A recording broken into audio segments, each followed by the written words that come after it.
Last year, you wrote an open letter to leaders of Muslim states asking them to unite against Islamophobia, particularly in the West. Why did you feel the need to write that public letter?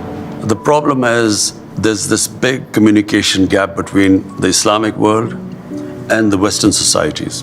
It happened after 9/11 when the word Islamic terrorism came into currency.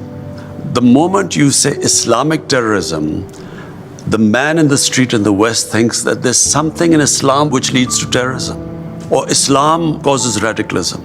After 9/11, any time some terrorist act went on where a Muslim was involved, the entire 1.3 billion Muslims started becoming targets. Just across your border in Western China, the Chinese government has imprisoned more than 1 million Uyghur Muslims in re-education camps. The Chinese government has tortured Muslims, forcibly sterilized them, and they've destroyed mosques in Xinjiang and also punished Muslims for fasting, praying, even giving Muslim names to their children. Prime Minister, why are you so outspoken about Islamophobia in Europe and the United States, but totally silent about the genocide of Muslims in Western China? What our conversations have been with the Chinese, this is not the case, according to them. The evidence is just overwhelming. Whatever issues we have with the Chinese, we speak to them behind closed doors. China has been one of the greatest friends to us in our most difficult times. When we were really struggling, our economy was struggling, China came to our rescue. So we respect the way they are, and whatever issues we have, we speak behind closed doors. How come this is such a big issue in the Western world? Why are the people of Kashmir ignored? It is much more relevant. Compared to what might be going in the Uyghurs, 100,000 Kashmiris have been killed.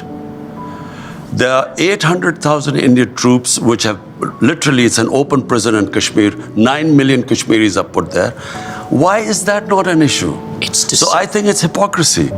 They've been a huge partner to you, China, but on some level, doesn't it make you feel sick to have to be quiet because of all this money they're putting into Pakistan? I look around the world, what's happening in Palestine, Libya, Somalia, Syria, Afghanistan. Am I going to start talking about everything? I concentrate on what is happening on my border, in my country. This is on your border. Which is part of, no, that is part of Pakistan.